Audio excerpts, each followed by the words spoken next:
ये कहानी एक ऐसे कैदी की है जिसे आजीवन कारावास मिला है।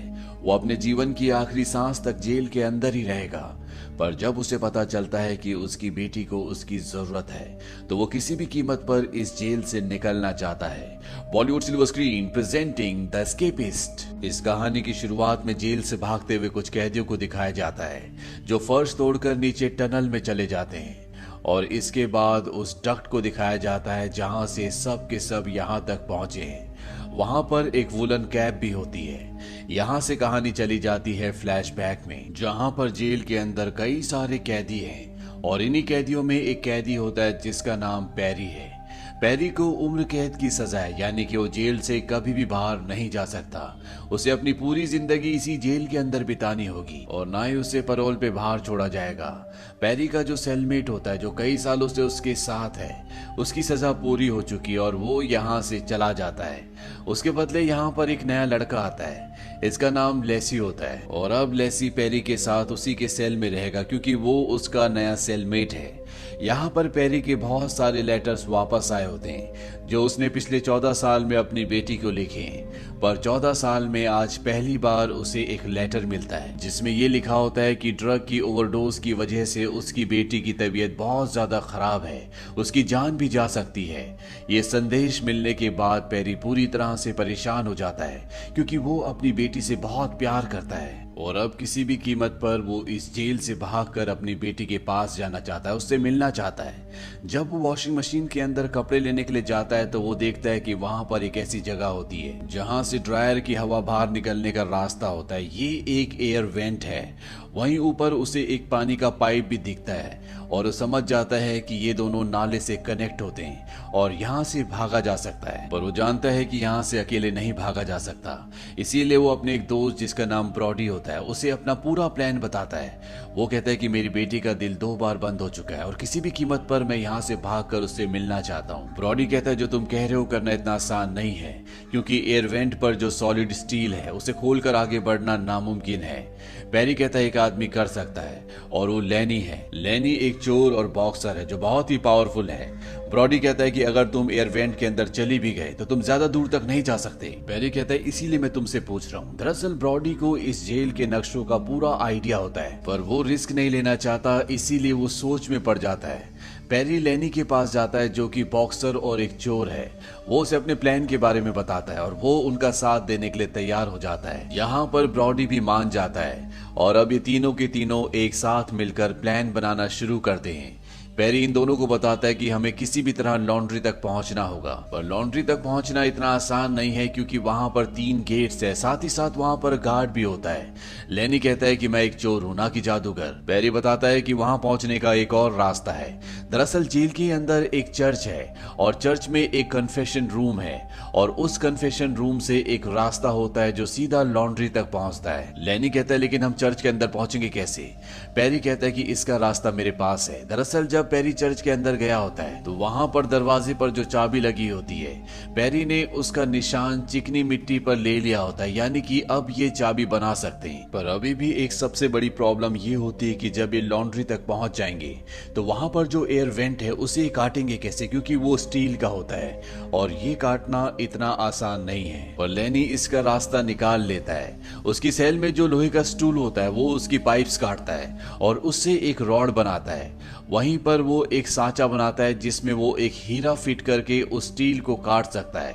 पर सबसे बड़ा चैलेंज ये है कि उसे यहाँ पर हीरा चाहिए। लैनी ये तो जानता है कि जेल में हीरा कहाँ पर मिल सकता है, लेकिन उसे हासिल करना इतना आसान नहीं है।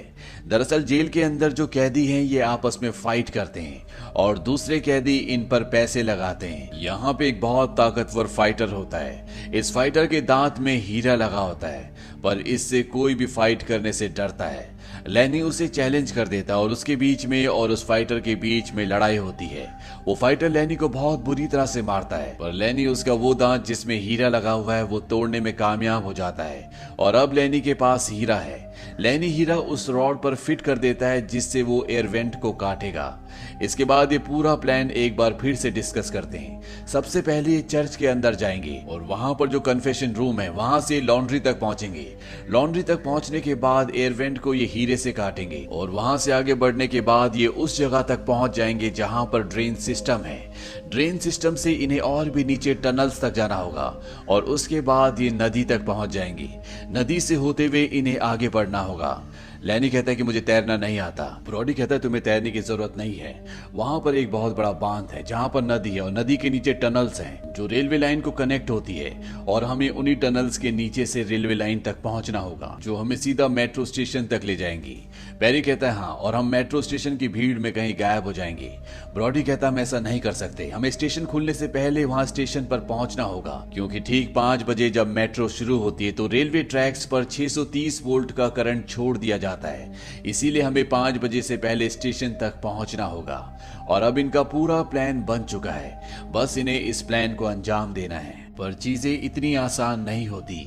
यहाँ पर एक कैदी जिसका नाम टोनी है वो इन्हें प्लानिंग करते हुए देख लेता है और जब पेरी नहा रहा होता है वो उसके पास आता है और वो कहता है कि उसे आधा किलो ड्रग्स चाहिए, नहीं तो वो उनके प्लान को सबको बता देगा और वो कभी भी यहाँ से भाग नहीं पाएंगे। टोनी इस जेल के सबसे खूंखार, सबसे ताकतवर कैदी का भाई है जो सारे कैदियों के ऊपर रूल करता है। वो जब चाहे किसी को भी मार सकता है और उसके होते हुए उसके छोटे भाई टोनी को कोई हाथ भी नहीं लगा सकता। इसीलिए अगर इन्हें यहाँ से निकलना है तो इन्हें टोनी को आधा किलो ड्रग्स देना होगा और ये काम सिर्फ बटिस्टा कर सकता है जो कि एक कैदी है, जो केमिस्ट है और वो जेल में कई बार पहले भी ड्रग्स बना चुका है। पेरी उसके पास जाता है, उसे कहता है कि अगर उसने उसका काम कर दिया तो वो उसे अपने साथ इस जेल से बाहर ले जाएगा। बटिस्टा इस बात के लिए मान जाता है और वो पेरी को आधा किलो ड्रग्स बनाकर दे देता है। अब अगली सुबह टोनी पेरी के सेल में ड्रग्स लेने के लिए आता है जहां पर पेरी का सेलमेट लेसी भी होता है। टोनी ने लेसी के साथ कई बार रेप किया है, इस वजह से उसने अपनी जान देने की भी कोशिश की थी पर पेरी ने उसे बचा लिया था। यहाँ पर टोनी एक बार फिर से लेसी के साथ बदतमीजी करता है पर पेरी उसका माइंड डाइवर्ट करके उसे अपने पास बुला लेता है और जैसा कि उसने आधा किलो ड्रग्स मांगा था वो उसे आधा किलो ड्रग्स दे देता है। पर लेसी यहाँ पर बहुत खुंदक में होता है। वो सेल में पड़ी एक चेयर उठाकर कई बार टोनी के सिर पर प्रहार करता है। इसके बाद वो तकिए से उसका दम घोटकर उसे मारना चाहता है पर पेरी उसे ऐसा करने से रोक लेता है। टोनी मौका देखकर यहाँ से बाहर भाग जाता है पर वो अधमरा होता है, इसीलिए सीढ़ियों से गिर जाता है। टोनी की मृत्यु हो जाती है। यहाँ पर टोनी के साथ एक और कैदी आया होता है जिसने सब कुछ अपनी आंखों से देखा था। वो ड्रग्स लेकर भाग जाता है और जब वो ड्रग्स लेता है तो उसकी मौत हो जाती है। दरअसल बटिस्टा और पेरी ने जानबूझकर किया था और अब टोनी का बड़ा भाई जिसका नाम रिजा है वो पेरी के पास आता और उससे सब कुछ पूछना चाहता है। हालांकि पेरी उसे कुछ नहीं बताना चाहता पर वो कहता है कि अगर तुमने सच नहीं बताया तो मैं तुम्हारी बेटी को मार दूंगा। पेरी जानता है कि वो जेल में बैठे बैठे ऐसा कर सकता है, इसीलिए उसे सब कुछ सच बताना पड़ता है। रिजा कहता है कि आज रात को तुम्हें उसे मेरे सेल में लेकर आना पड़ेगा। पेरी कहता है कि ठीक है। दरअसल आज इनका यहाँ से भागने का भी प्लान होता है और जब पेरी बाहर जाता है तभी उसके पास एक गार्ड आता है। वो पेरी को कहता है कि विजिटिंग रूम में तुमसे कोई मिलने के लिए आया है और जब पेरी वहां पर जाता है तो उसे एक लेडी बताती है कि तुम्हारी बेटी की मृत्यु हो चुकी है। इस बात से वो पूरी तरह से टूट जाता है। वो उसी के लिए इस जेल से भागना चाहता था पर अब उसके पास जेल से भागने का कोई भी मकसद, कोई भी कारण नहीं है। वो वापस अपने सेल में आ जाता है जहां पर लेसी भी आता है और वो लेसी को कहता है कि तुम्हारा इंतजार रिजा अपने सेल में कर रहा है। वो चाहता है कि मैं तुम्हें वहां पर लेकर जाऊं। वो उसे अपनी बेटी की फोटो देता है और कहता है ये ब्रॉडी को दे देना। लेसी कहता है कि मैं कुछ समझा नहीं। पेरी कहता है कि मैं जानता हूं कि तुम सब समझ गए, अब तुम्हें जाना चाहिए। लेसी पेरी से पूछता है कि तुम मेरे लिए सब क्यों कर रहे हो। पेरी कहता है क्योंकि तुम मुझे किसी की याद दिलाते हो। दरअसल लेसी को देखकर उसे अपनी बेटी की याद आती है जो कि उसी की उम्र की थी।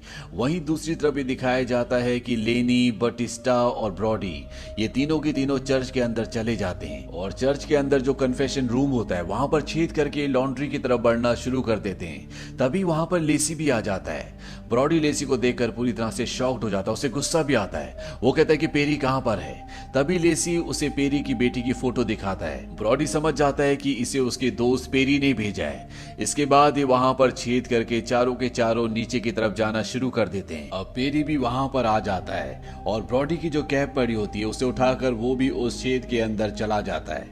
ये चारों के चारों लॉन्ड्री के दरवाजे के बाहर पहुंच जाते हैं, जहां पर ये ताला खोल के लॉन्ड्री के अंदर एंटर कर जाते हैं। पर अब अगर इन्हें आगे बढ़ना है तो इन्हें एयरवेंट की जो स्टील की शीट है उसे काटना होगा, जिसके लिए लेनी ने हीरे से टूल बनाया है। लेनी उसे काटना शुरू करता है और बहुत ताकत लगाने के बाद वो स्टील की शीट को काट देता है। ये पांचों के पांचों यहाँ से आगे बढ़ना शुरू कर देते हैं। पर कुछ ही दूर जाने के बाद ये देखते हैं कि वहां पर एक बहुत गहरा कुआं है, जहां पर ऊपर से पानी गिर रहा होता है और ये सब के सब उसके अंदर जाना शुरू कर देते हैं। वहां पर इन्हें एक एयर टाइट दरवाजा दिखता है, जिसे बड़ी मुश्किल से खोलते हैं और जब ये उसे खोलते हैं तो धरती के नीचे सुरंगों में पहुंच जाते हैं। ये सब के सब मशाल लेकर आगे बढ़ना शुरू करते हैं और तभी बटिस्टा एक दीवार से टकराता है, क्योंकि आगे दीवार होती है, यानी कि ये यहाँ से आगे नहीं बढ़ सकते।